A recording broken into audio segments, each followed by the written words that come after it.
عالم الخيال هو عالم كل الأوقات وكل الأزمنة، وبحر واسع ملوش نهاية. ولما يجتمع مع التاريخ والحضارات القديمة بتكون الأفكار ملهاش حدود وملهاش سقف، وكل واحد وخيال. السلام عليكم ورحمة الله وبركاته. النهاردة قصتنا اسمها الفرعون الحديث. بس قبل ما نبدأ تعالوا نصلي على سيدنا محمد عليه أفضل الصلاة والسلام.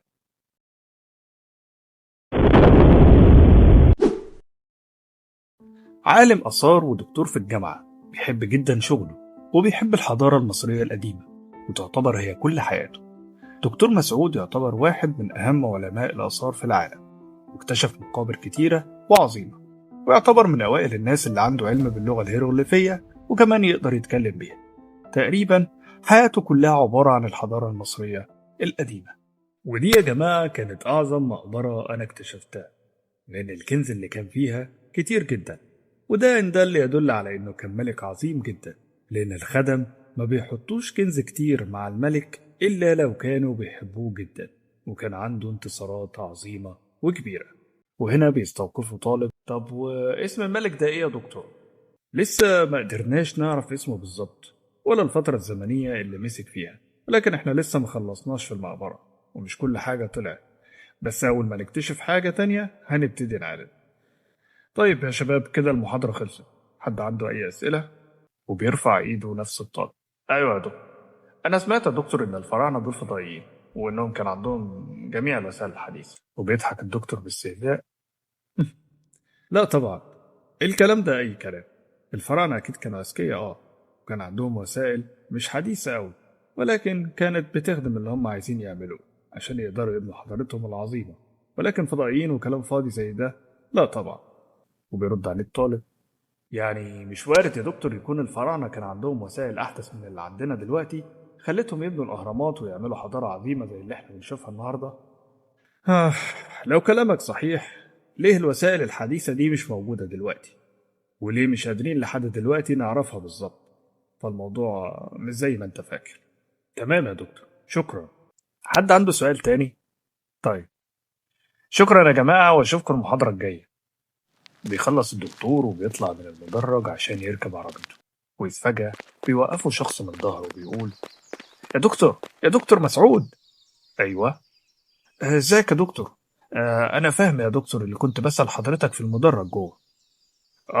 ازيك يا فهمي؟ خير، في حاجة؟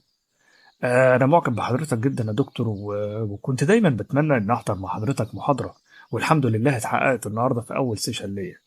حبيبي يا فهمي، وإن شاء الله تستفيد أكتر وأكتر.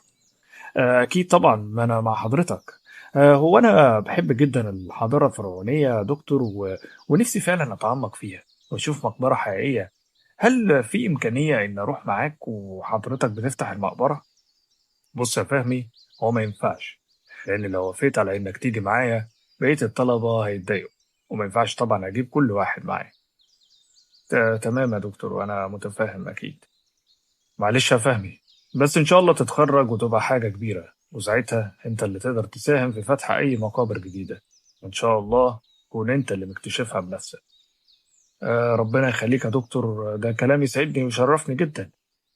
حبيبي يا فهمي، أنا لازم أستأذن بقى دلوقتي. سلام. مع السلامة يا دكتور.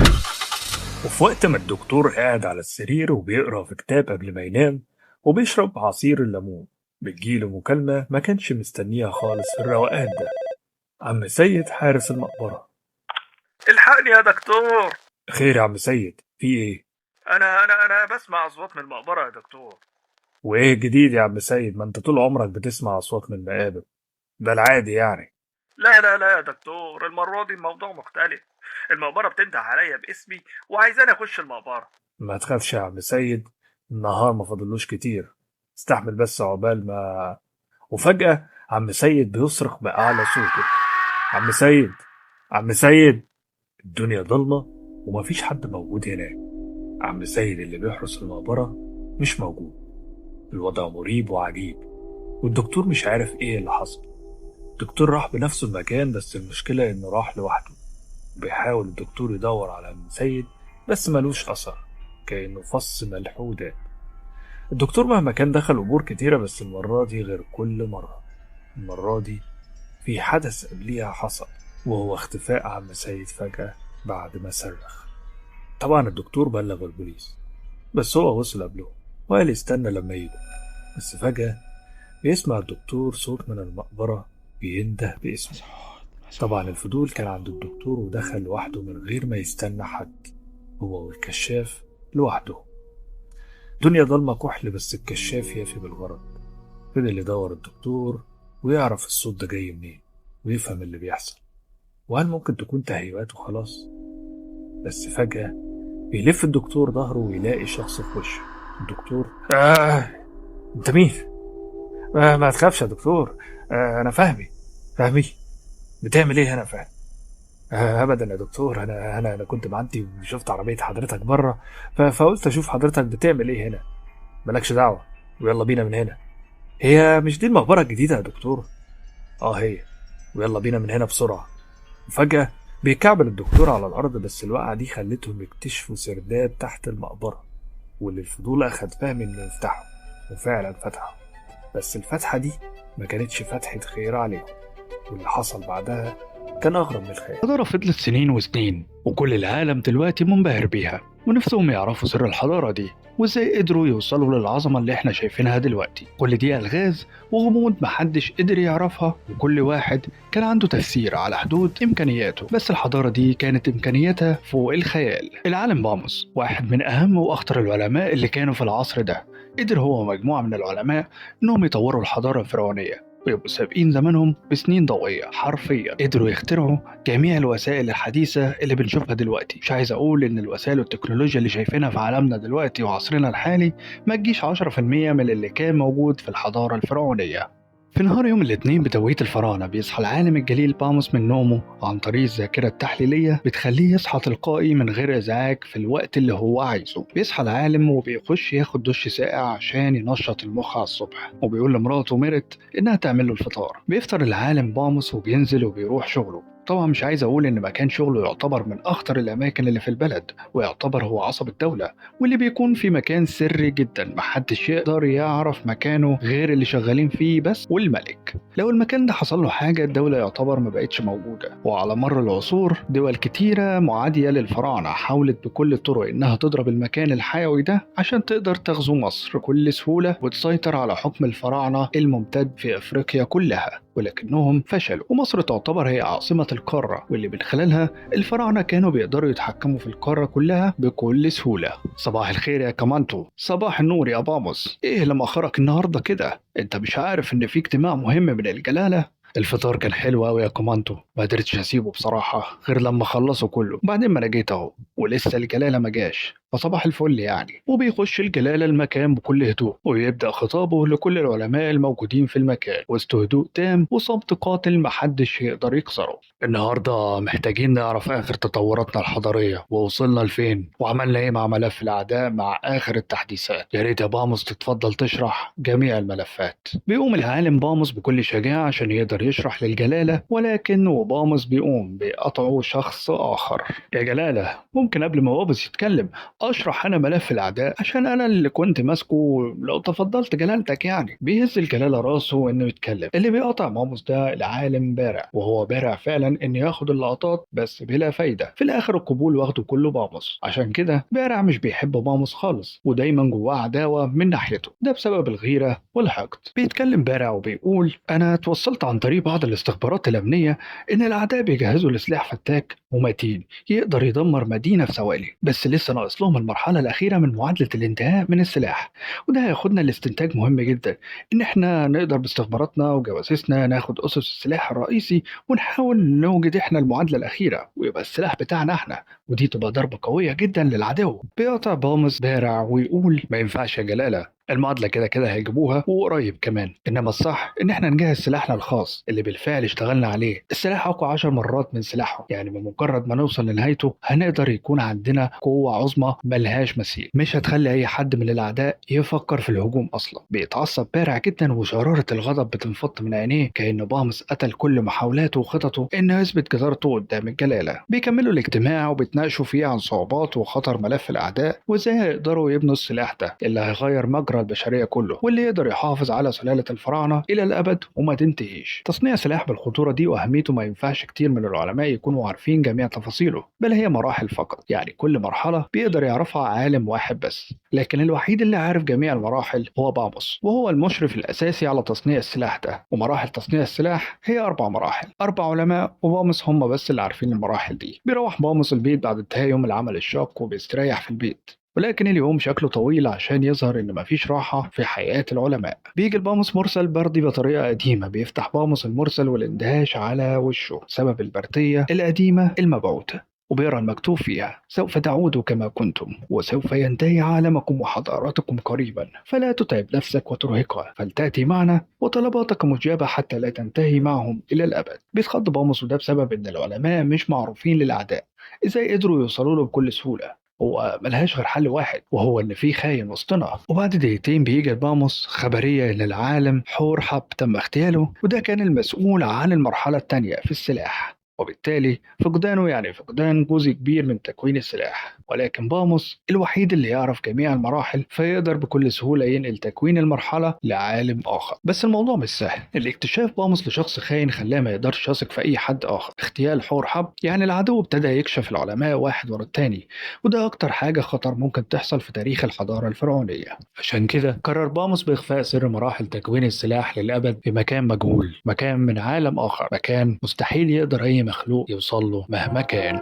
ايه المكان اللي احنا فيه ده يا دكتور؟ ما اعرفش يا فهمي، ده شكله كده كان سرداب بيوصلنا لمكان خفي. ايوه صح، شكله كده. إيه، يلا بينا يا دكتور نخرج من هنا بسرعة. ثواني بس يا فهمي، خلينا نستكشف المكان الخفي ده يا دكتور. ما ينفعش، مفيش وقت، لازم نتحرك. بقولك ليه يا فهمي؟ عشان المكان ده هو اخطر مكان في العالم، ما ينفعش نكون هنا ابدا. ايه اللي بتقوله ده؟ وعرفت منين؟ العالم بقى مريب، وكله عايز يغزو الآخر عشان يسيطر. كله عايز حضارته هي اللي تسوق العالم بأي طريقة، حتى لو على حساب الناس وموتهم.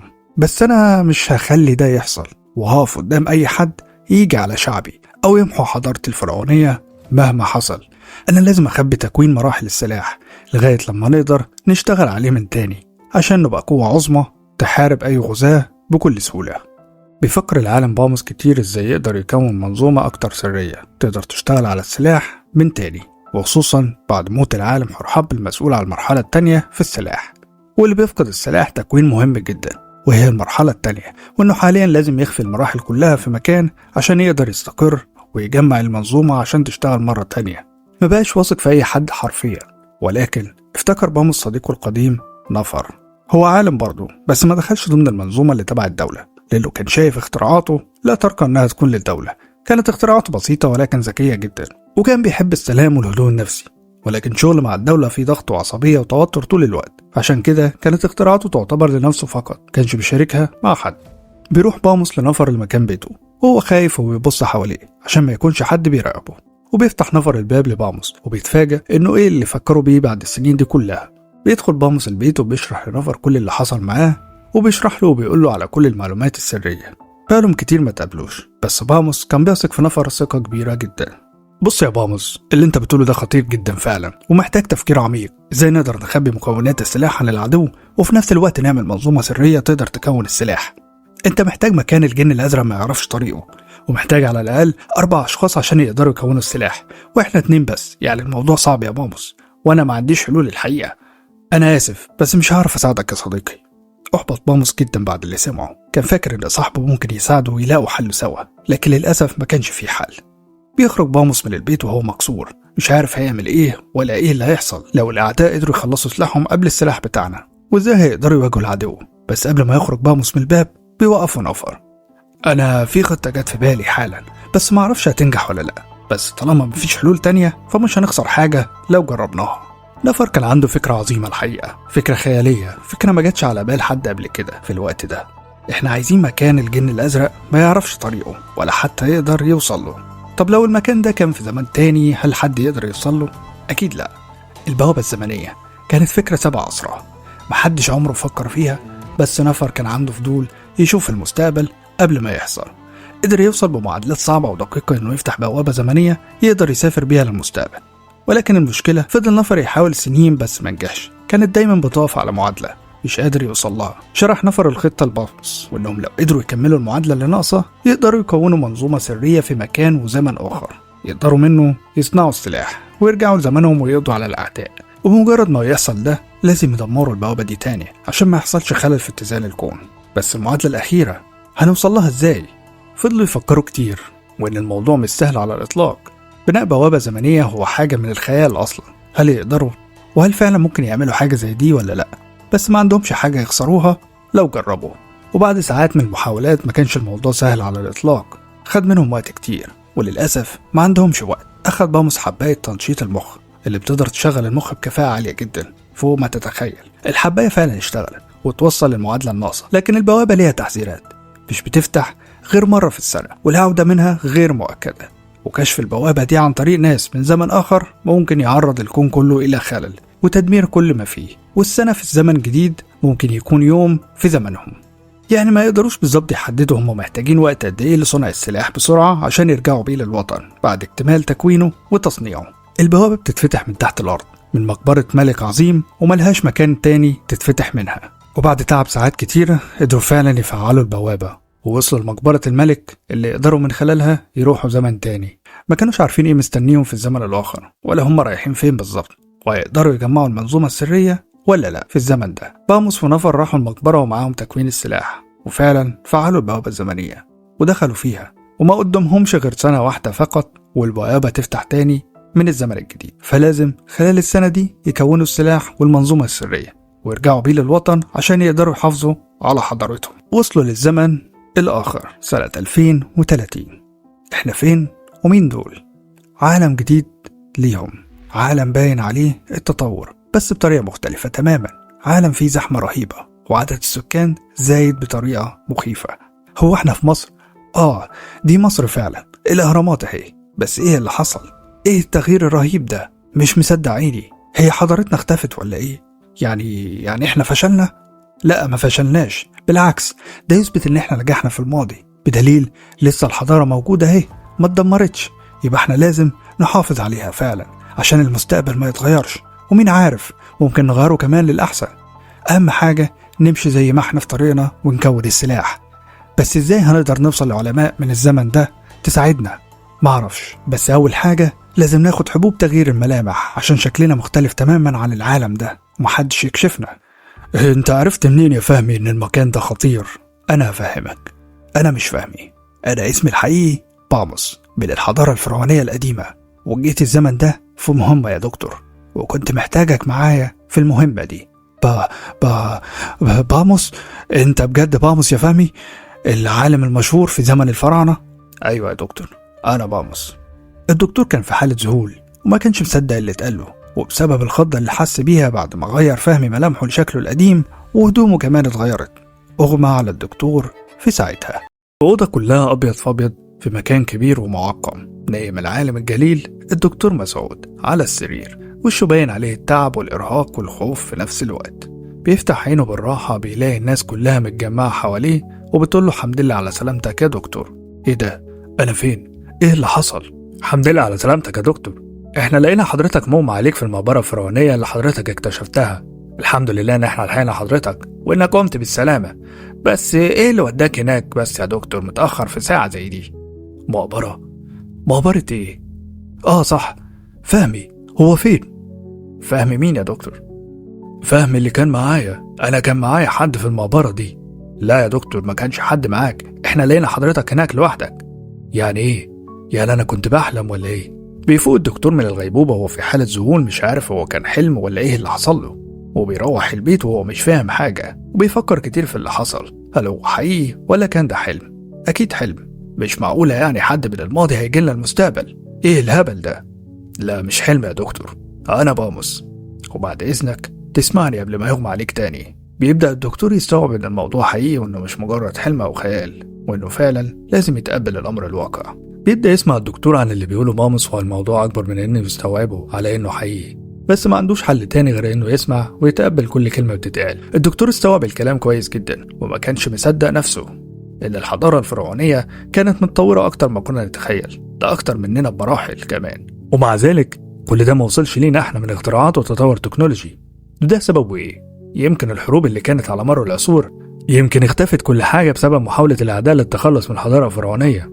الدكتور شغله أسئلة كتير جدا، بس في الآخر قال مش مهم الأسئلة دي دلوقتي، المهم أقدر أساعدكم نحافظ على الحضارة في زمانكم عشان ما تأثرش في زماننا، ومن عارف يمكن نقدر نحافظ على التطور التكنولوجي ده ويوصل لنا بسهولة احنا كمان.